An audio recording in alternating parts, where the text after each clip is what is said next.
I have not bought a new watch in 6 months, and I'm really starting to get the itch for a new watch. The most underrated part of buying a watch is the weeks that you spend debating, overanalyzing, and just thinking about what watch you want to get. In this video, I want to share the watches I want to get and why I would and wouldn't buy them. My name's Keanu Carey, I'm 20 years old, and I've been collecting watches for about 4 years now. All these watches are incredible, so you'll get to hear my endorsements, but also my critiques about them, so make sure to stick around till the end. Despite Christopher Ward's explosion in popularity, I was almost immediately dismissive of the brand, almost in a contrarian kind of way. Like, it was popular, so I didn't want to like it. Christopher Ward, or CW, is an online independent brand. Their innovations aim to bring luxury quality watches to an affordable price point. Their latest release is the 12 Loco, an integrative sports piece with an in-house movement. From an engineering design standpoint, it is incredibly impressive, but aesthetically pleasing perspective, I think it missed the mark. I personally took one look at it and didn't think it was that cool. But this release got me looking back in the 12 lineup. I was looking specifically at the Christopher Ward 12, the titanium option, 36 millimeters with the Lagoon Blue dial. I really like the 35 to 37 millimeter size for integrated sports watches. They wear really well because they wear a little bit bigger on the wrist, so they wear more like 37 to 39 millimeters. I also think that integrated sports watches should be smaller so you can actually see where the integrated bracelet lines up to the case. This integrated bracelet is really well made. They also have a double extension on both sides of the butterfly clasp, and I really like that because sometimes with these integrated sports watches, they lack in adjustment capabilities. So Christopher Ward, they're not lacking on this one. From what I've heard, Christopher Ward has amazing quality. They have Sellita-based movements, which are very well made and keep really good time. The movements are automatic, but the case is still very thin, which is very important for the integrated sports style watch. One of my first watches that I owned was the PRX 35mm. That watch was really cool, and this is basically just an upgraded version of that. This watch has kind of a textured dial, which I think is a little busy, so I'm not even sure if I would like it. I've never seen this watch in person. That's one of the biggest things that's keeping me from buying this watch. I know it's made of titanium. I really like the idea of titanium, but what if I don't like the lightweight in person? I also wish that it had the H-Link style bracelet instead of just whatever bracelet you call this. I think that the H-Link with the polished center links look really good, and I just kind of wish they were able to make it work for this CW12. This is one of those watches that I really want to buy, but because I just haven't been able to see in person, I haven't been able to pull the trigger yet. But that's not the same for this next watch.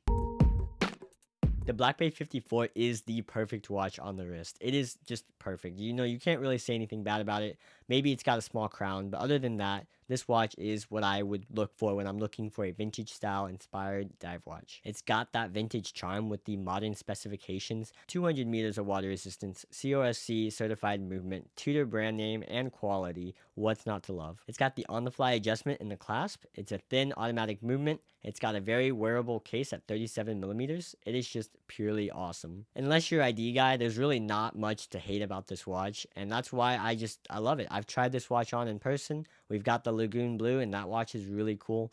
But the traditional black is the timeless, reliable dive watch I'm looking for. So why haven't I just go ahead and bought it yet? Why haven't I picked this watch up yet? Well, there's a boring reason and there's a good reason. The boring reason is it's expensive. 4K for a dive watch is a really good price for what you're getting for this watch, but you can find amazing dive watches at as little of $200. I love the Orient watches. I personally recommended those to a friend. I love the Seiko dive watches. Everyone knows that Seiko dive watches are just really cool. That leads me to the watch I do own, which is the Seiko SKX013. And this watch does everything. It is so reliable. 200 meters of water resistance with the screw down crown. It's got the loom pip. It's got amazing hands on it. I love the design of the hands. This watch is basically the Black Bay 54. The Black Bay 54 is just slightly better in every single way because it is a Tudor. The Seiko starts at $200, whereas the Tudor starts at $4,000. And I can't justify $3,800 for what you're getting more. I absolutely love both watches. And if I could own the Black Bay 54 as my daily, I probably would.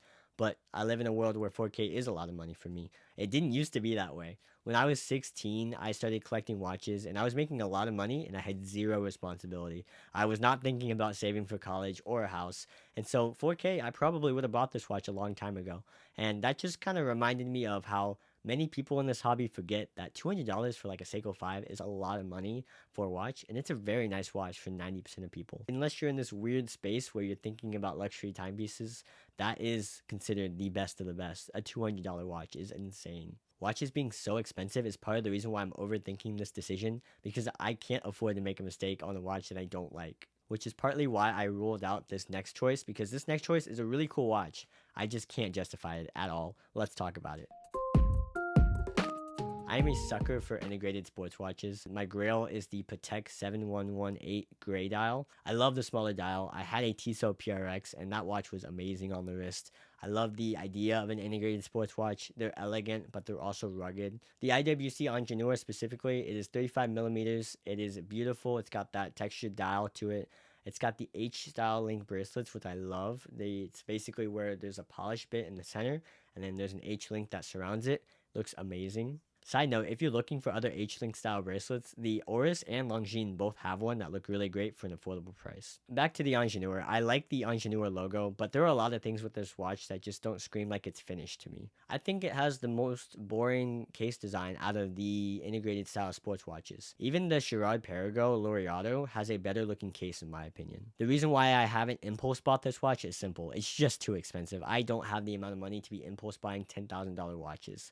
And it's a third of the price of my Grail watch, which is the Patek Philippe. So I'm not really sure like where I would ever come to like the idea that, oh well, $10,000 stepping stone, like that's a good idea. I'm just gonna keep saving for my Grail. When it comes to silly impulse purchases, that was the next one. I almost impulse bought this watch, and I think I would have liked it. This is a really cool watch. This is the Tag Heuer Solargraph Formula 1. Now, when I saw this watch when I was a teenager, I thought it was ugly, but now when I look at it, I really do like it. My tastes have evolved, and I really have changed the kind of watches I enjoy. A lot of my opinion changed when I saw this watch in person and I wore it on the wrist at the AD. This watch is really cool. It is just, it's hard to articulate, and that's what I like about watches is you have to see them in person, and then you kind of have to overthink like how are you going to articulate why you like this piece. But really, like, you know the second you put that watch on if you like it or not. This watch has a 38mm diameter case, it has a solar quartz movement, and it has an on-the-fly adjustment similar to Rolex's EasyLink. My life is getting really busy with school, work, and YouTube, and so having a quartz watch I can just pick up and I know it's already going to be set is really nice. It's a really nice thing. I love it with my Dan Henry. I just like not having to set the date especially. Quartz watches are also more resistant to magnetism and temperature fluctuations, so they're basically the best sports watches.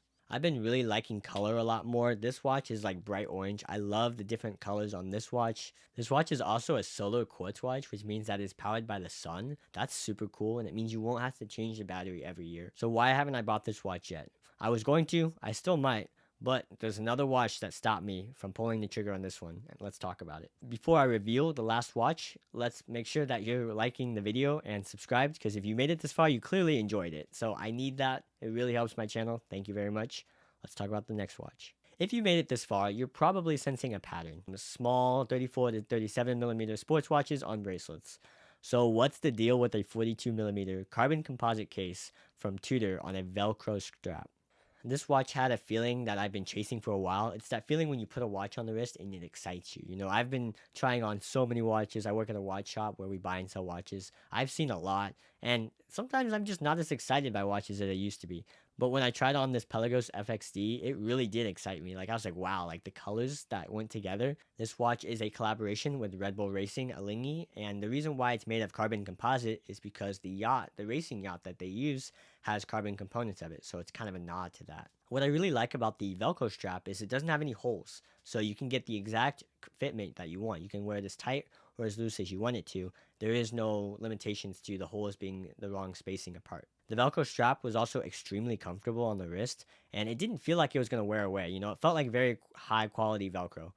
Yeah, it feels very weird to say like a luxury $4,000 watch on a Velcro strap, but it just felt cool. And another reason why it felt so cool was those color combinations. This watch has a black case with a navy blue dial and red accents. I love the navy blue and the red together. I think that's what really sells this watch. Navy blue and red is not a combination you see very often. It could have been very easy for them to do black dial, but the navy blue, it really stands out, and I love the look of it. This watch has a very reliable automatic COSC certified Tudor movement.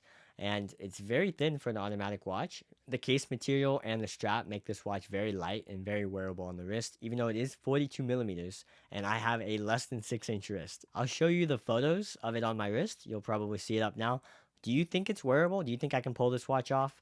I typically wear, like, my smallest Tudor is a 31 millimeter Tudor. Sorry, 42 millimeter Tudor. Like, can I even pull that off? Is this going to be my next watch? There's a lot more to think about. This watch is unlike anything I've ever owned. It's very different, it's unique. I'm not sure if I'm excited because it is different, but I know that I typically like timeless designs. Also, am I going to regret not choosing the much more timeless and reliable, the FXD with the Marine Nationale collaboration? That watch is arguably a better watch than the Red Bull Racing watch, but it didn't excite me. Like, it didn't draw me to the FXD line like the Red Bull Racing one did when I saw it in person. So I have no idea which one I'm gonna get. It's definitely something I have to think more about. While I'm thinking about it, you can check out my other videos, and I'll see you over there. Peace.